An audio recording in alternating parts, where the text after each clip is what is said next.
กเดียวว่านี่ได้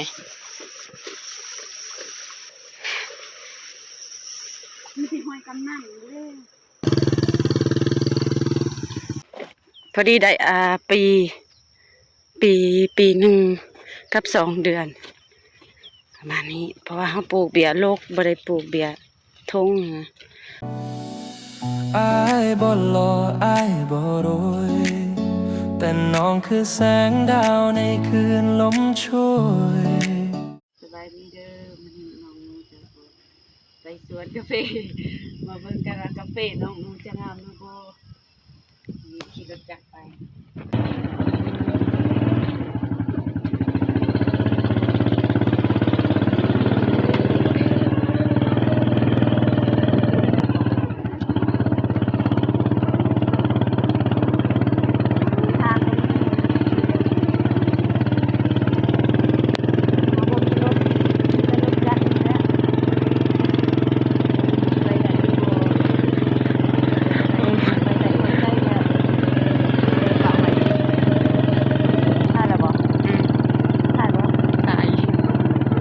กูถ่ายเลยเอาเป็นไผเด้จักจะจบบ่นู่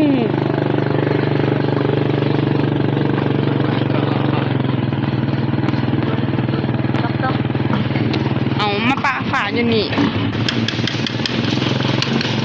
เขาจักนั่นไปได้จ้ะ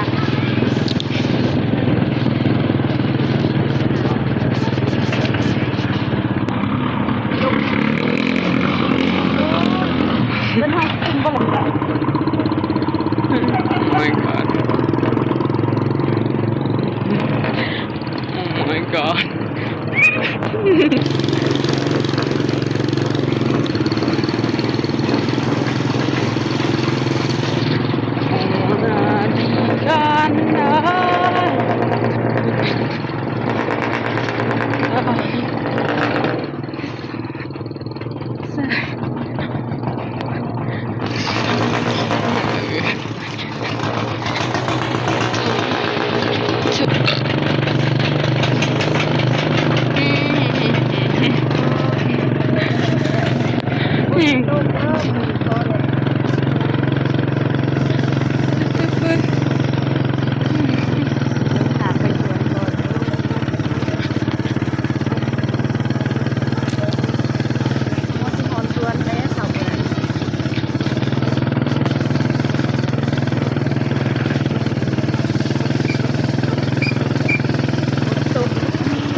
กันลีลา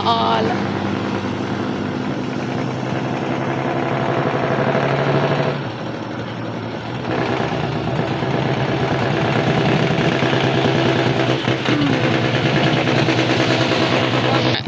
จะหน่อยเพิ่นตัดเองเนาะบาลี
ถ่ายเลย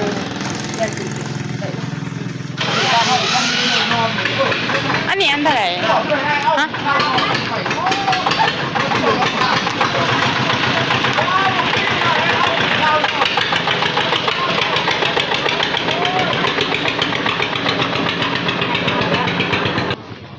ไปหนู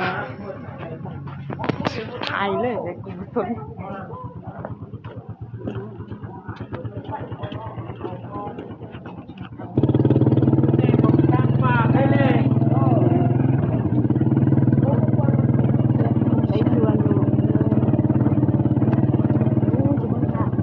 ค่อยๆเดี๋ยวหนูกูบ่อยากลง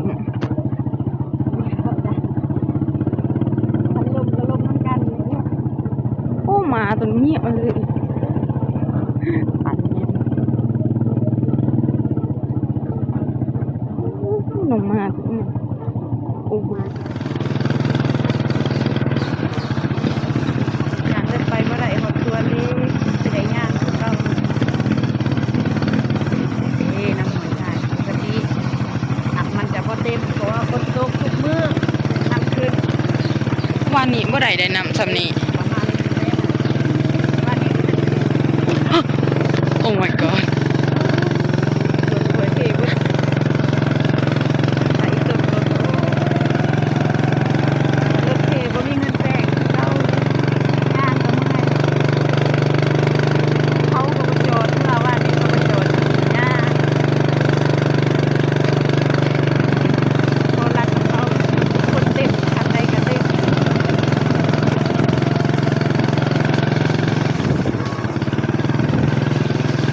เ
ลง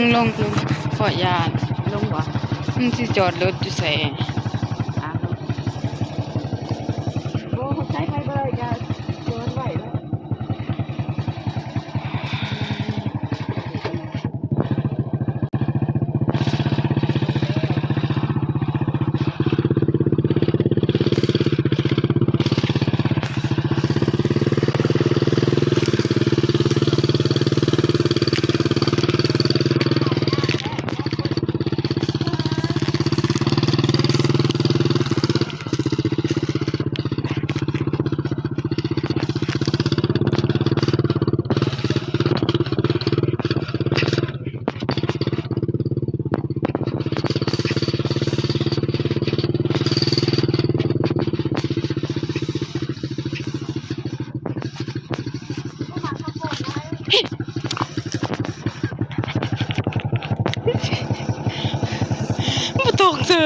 บ่ตกเสยกูเห็นอยู่นี่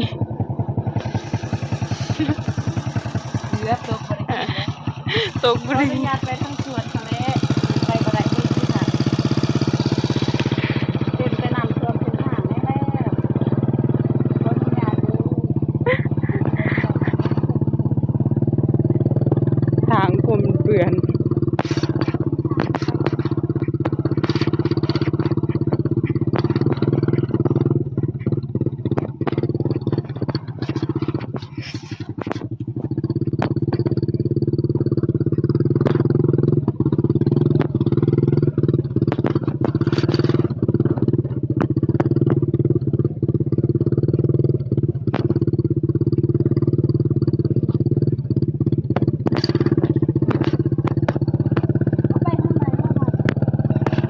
จ้ะ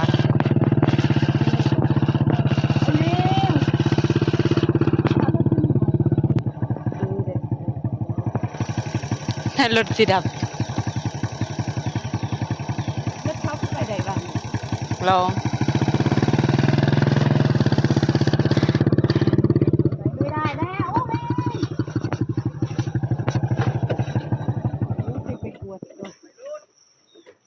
ไปได้บ่ บ่ได้นะ บ่ลงไปดูว่านี่คือรถเข้าไปได้ เอ้าฝนบ่ได้ตกเดี๋ยวว่านี้ได้ มีที่ห้อยกำนั่งอยู่เลยหายบ่หามาปลารถที่นี่มันไกล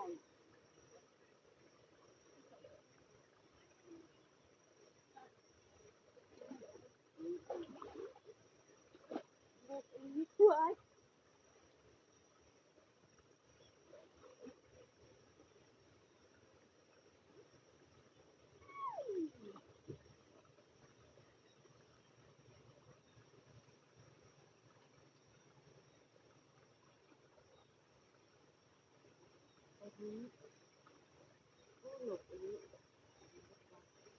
โอ้ยหนูเอาเนาะไม่เคยจัง ไปทางนั้นดีกว่า ทางใด พุ่นไปทางนั้น มันแห้งอันนี้ได้ บางทีมันลึกพยานอยู่ดอกรถจะท่วมเลย ว่าเขาอยู่เอาไปให้น้ำมันเข้าโพนบ่ได้จิบจักเดี๋ยวนี้ลองไปทางนั้นได้บ่ ไปเบิ่ง เปิดเพลงทางโพน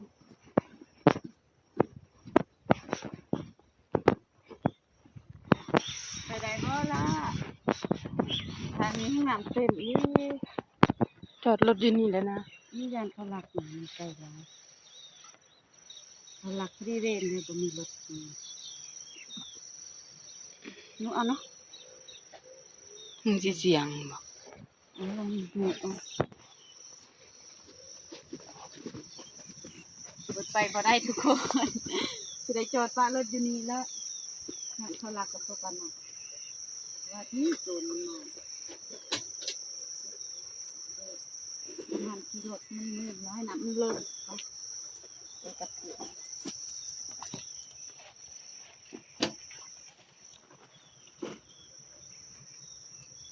บ่มีเสียงเสียง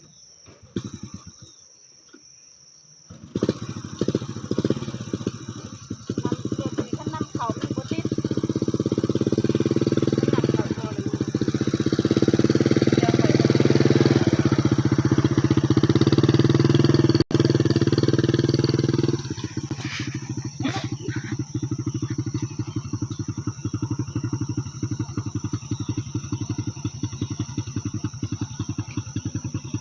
ฮ็ดแบบนี้แล้วก็เอาใบไม้พก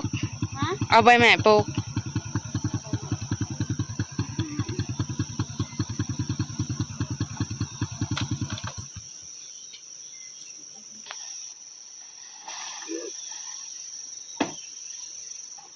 อยู่อีกถ้าอยู่ได้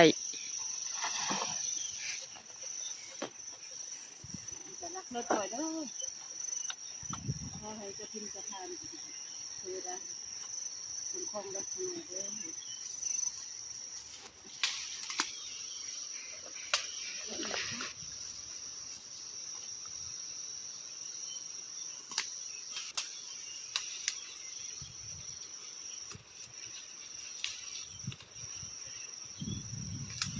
เอาตัวจะว่าเขาลักรถไม่โยดหัน เดส่วนเราบนคอยไปตายมีอย่างนี้เราไปจอบบึ้งส่วนพอ10 นาทีเขาเอาไปไปเลยแต่เรามันทำเราปักมือแต่ว่ารถกำลังลูกขายเลย ขายเลย เอาคือเราเอาเป็นเงิน30 ล้านใจเลยเบิดแล้วบ่มีรถกันอยู่ละหายเลยไปย่างเอาเด้อบัดนี้ขี่รถบ่ได้แล้วทางมันขี่หลายเบิ่งมีแต่น้ำเต็มอู้วันนี้แค่แน่ฝนบ่ตกคืนนี่ตกกระแทกว่าตกบ่คืนตกแต่บ่ายโมงแต่1 โมงกลางคืนฮอดแจ้งบ่เศร้าเลยเบิ่งไปไม่ได้รถไปไม่ได้แล้วพูนทุ่งนาเขางามอีหลีนี่บรรยากาศอยู่สวนข่อยเอง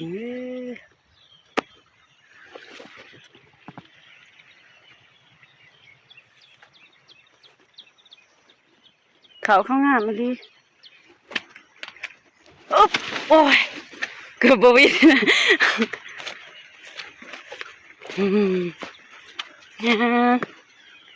ยังอีกประมาณลักหนึ่งก็หอดละหอดสวนน้องหนูแล้ว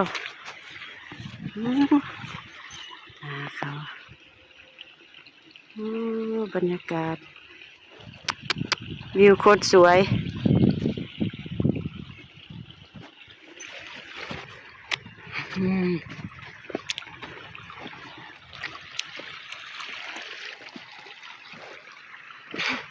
โอ้เมื่อยเด้ทางขึ้นหลายเลยขี่รถบ่ได้ฝนตกหนำไหลมาก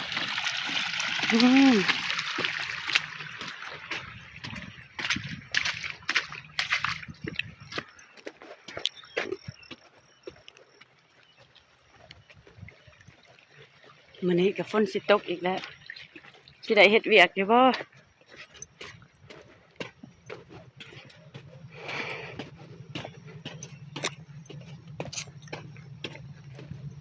ไปหาหน่อไม้เนาะมื้อนี้เอาหน่อไม้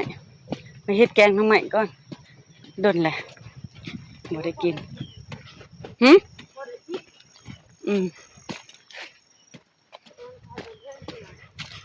โอเคนี่หน่อไม้ไผ่สวนกาแฟเขาโอ้ทงนาเขาแล้วเขางามอีหลีนี่สวนผู้ก็เอิ้นว่าผู้หน่อยนะ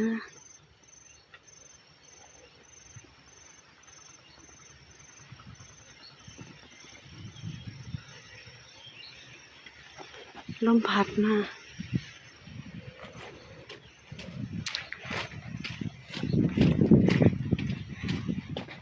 ไปสิหอดสวนแล้วลมพัดแห้งอีหลีโอยานตะกุกใหม่ลมใส่สีเขาเอางัวไผวะสิไปกินกบทองสวนข่อยอีกแล้วผูกไว้แค่นี้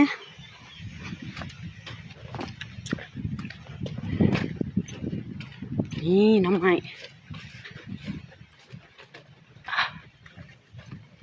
งอยู่บ่เบิดเขาหักแล้วเขาเอาเบิดแล้วนี่เห็นแล้ว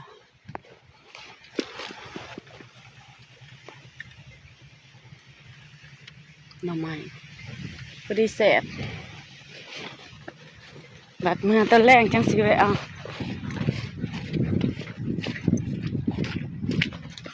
โอ้ย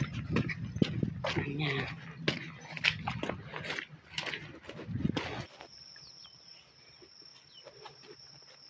หอดสวนแล้วทุกคนเบิ่งกาแฟน้องบ่งามคือกาแฟเขาอืมพอดีได้ปีหนึ่งกับ2 เดือนประมาณนี้เพราะว่าเขาปลูกเบียร์โลกบ่ได้ปลูกเบียร์ทงนะไปลงในสวนบริษัทมาปลูกไว้